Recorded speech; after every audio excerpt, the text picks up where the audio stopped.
Good morning ninth class. I hope you are safe at your homes. आज हम start कर रहे हैं अपना टॉपिक वाटर पॉल्यूशन से। सो वाटर पॉल्यूशन का जो टॉपिक है इसके अंदर हम क्या क्या चीजें कवर करेंगे बेटे। फर्स्ट जो है हम कवर करेंगे water pollution. What do you mean by water pollution? I have already written that definition on the board, you can note it down. Types of water pollutants. Water pollutants हमारे कितने type के हैं।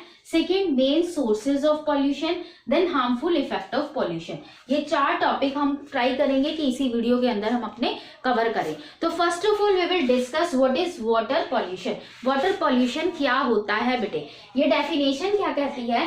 N undesirable change in the physical and biological और chemical quality of water that adversely affect the aquatic life and make it less fit for drinking for other purposes, that is known as water pollution।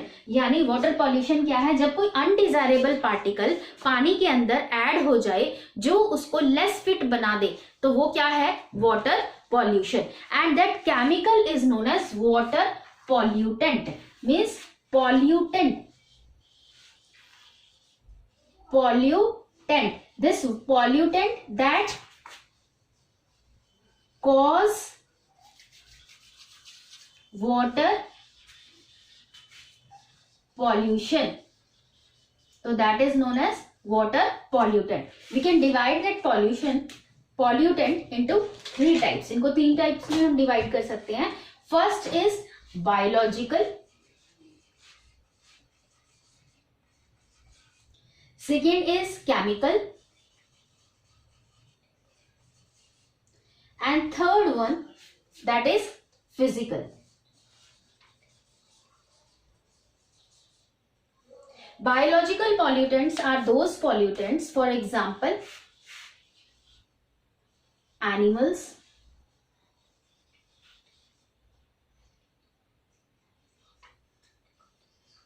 plants,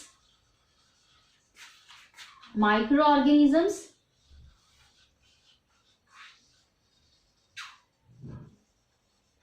these are the biological pollutants। animals, plants and microorganism। microorganisms में viruses हो, bacteria हो, protozoans हो, protozoans, तो ये सारे के सारे क्या आ जाएंगे? हमारे biological pollutants। next is chemical pollutants। when some undesirable chemical is added to the water, that is known as chemical pollutant। इसका एग्जाम्पल है हमारे pesticides, insecticides which we use in our field, fertilizers,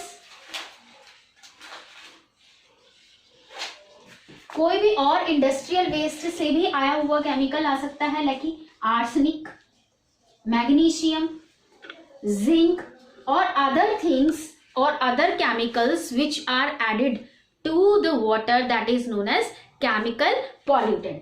next आ जाते हैं physical pollutant। physical मतलब जिनको हम physically remove कर सके, that is non biodegradable pollutant। तो non biodegradable pollutant that are plastic waste जो हो गया हमारा, वो सारे के सारे नॉन बायोडिग्रेडेबल पॉल्यूटेंट्स के अंदर होंगे बेटे। Types of water pollutants, that is biological, chemical, physical. Examples animals, plants, micro organism in case of biological. Chemical, pesticide, insecticides, fertilizers, arsenic, magnesium and zinc chemicals में। और फिजिकल में non biodegradable like plastics जो है वो हमारे main pollutants हैं।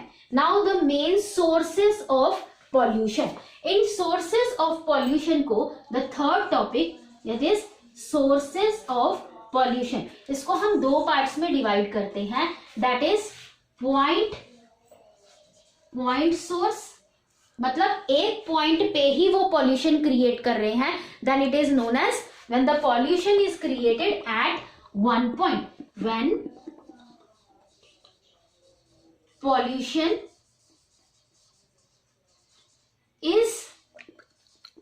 is created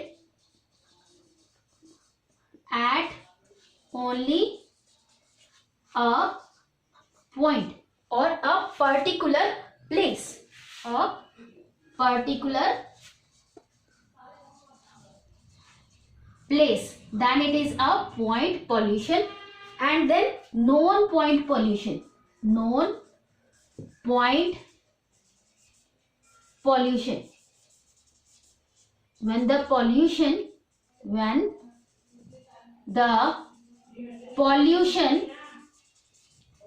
is created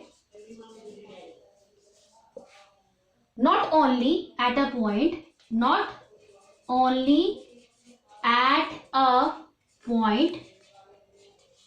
but throughout a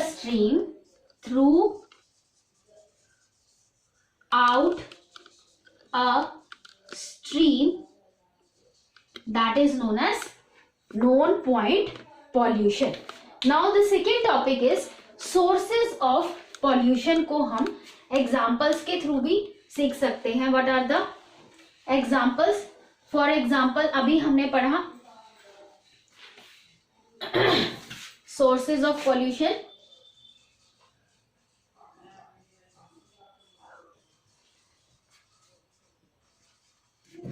first क्या है? Industries.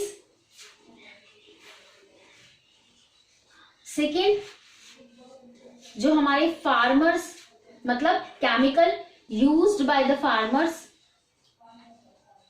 Chemicals used by the farmers. Third sewage,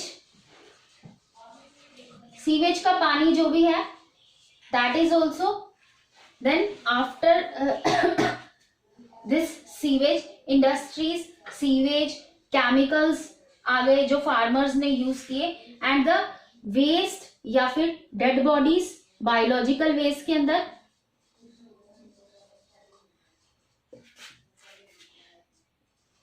and dead bodies के अलावा non biodegradable waste, non biodegradable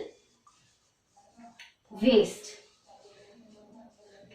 यानी सीवेज जो है हमारा इसके अंदर आएगा. तो ये सारा का सारा हमारा क्या आ गए? Sources of pollution. Industries, chemical use by the farmers, whether insecticide, pesticides और फर्टिलाइजर्स. उसके बाद आ गए सीवेज का, then dead bodies, then non biodegradable waste. जितना भी है वो सारा का सारा हमारा क्या आ जाता है? Main sources of water pollution. Now the harmful effect of the water pollution. Some of the waterborne diseases like typhoid, jaundice, ये सारे के सारे क्या हैं? हमारी waterborne diseases हैं. तो बेटे ध्यान से अब यहां से इसको फोर्थ टॉपिक को कवर करेंगे. यहां से इसके अंदर हमारे क्या आएंगी? डिजीजेस जो कि पानी ने की. Then destruction of useful micro organisms. तो डिस्ट्रक्शन किस चीज का आएगा? यूजफुल माइक्रो ऑर्गेनिजम्स का. यूजफुल माइक्रो ऑर्गेनिजम्स किस तरह से डिस्ट्रॉय हुए. तो fourth topic that is harmful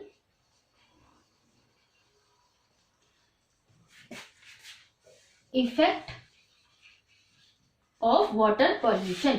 तो इसके अंदर ए जो है हमारा, यानी फर्स्ट पॉइंट जो है, diseases caused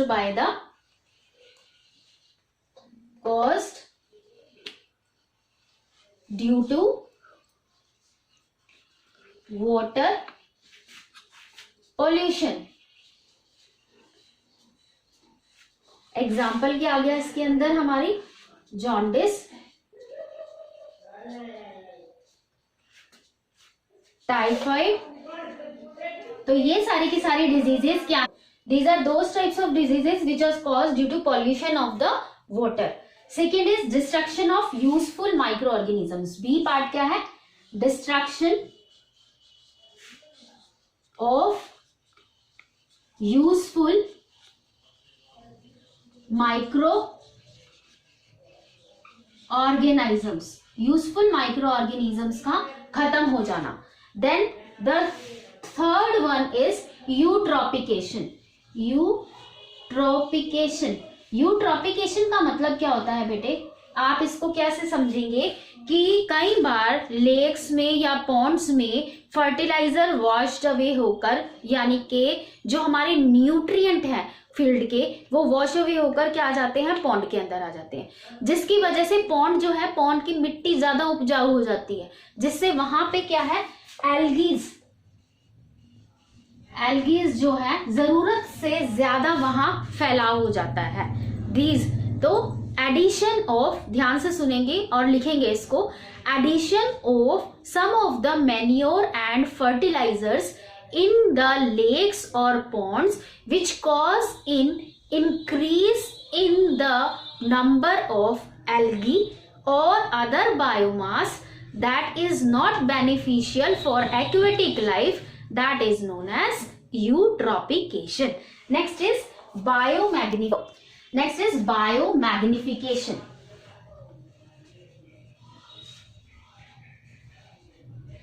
Biomagnification means some of the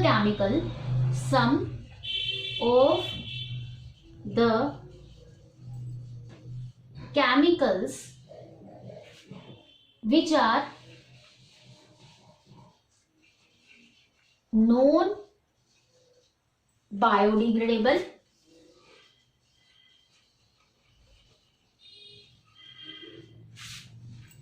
and मैंने कट इसलिए किया था क्योंकि मैं चाहती थी कि यूट्रोपिकेशन और बायोमैग्निफिकेशन की परफेक्ट डेफिनेशन आपको मिल सके। सो बेटे, यूट्रोपिकेशन का मतलब क्या होता है? Eutrophication, it is the process in which excessive growth of algae, जैसे कि मैंने आपको बताया था, एल्गी की ज्यादा ग्रोथ हो जाना as a result of extra loading of nutrients in the water bodies. जब वाटर बॉडीज के अंदर न्यूट्रिएंट्स ज्यादा आ जाए, जो कहां से आएंगे, हमारा सोर्स क्या रहेगा, हमारे फील्ड्स। सॉइल इरोजन, पानी जब आता है सॉइल इरोजन होती है, उसके साथ न्यूट्रिएंट्स भी जो है वो धुल कर वाटर बॉडीज के अंदर डिपॉजिट होना शुरू हो जाते हैं, जिनके कारण जो है वाटर बॉडीज के अंदर न्यूट्रिएंट्स ज्यादा हो जाते हैं, और न्यूट्रिएंट्स जहां ज्यादा होंगे वहां पे एल्गी जो है उसका फैलाव जो है वो ज्यादा हो जाएगा। That is known as eutrophication. You can note it down, क्योंकि destruction of micro organism, useful micro organism, ये तो लिखना ही है खाली, डिजीजेस भी सिर्फ नाम लिखने हैं, that you can note it down. Eutrophication की डेफिनेशन होना जरूरी है। That is biomagnification. बायोमैग्निफिकेशन का मतलब क्या है? The phenomena in which the concentration of harmful non biodegradable chemical substances in the body of living organisms are means क्या है, लेवल उनका इंक्रीज होता जाए।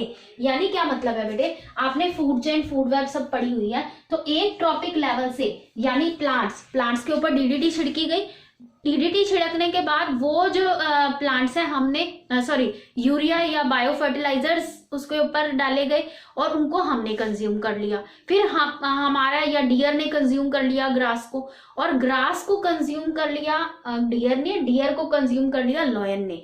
तो वो जो केमिकल्स हमने प्लांट्स के ऊपर छिड़के थे, वो प्लांट्स से ज्यादा किसके खून में पाए गए? डियर के, और डियर से ज्यादा किसके खून में पाए गए? लॉयन के। तो with the rise in the trophic level, this chemical is also increasing, that is known as biomagnification. The phenomena of increase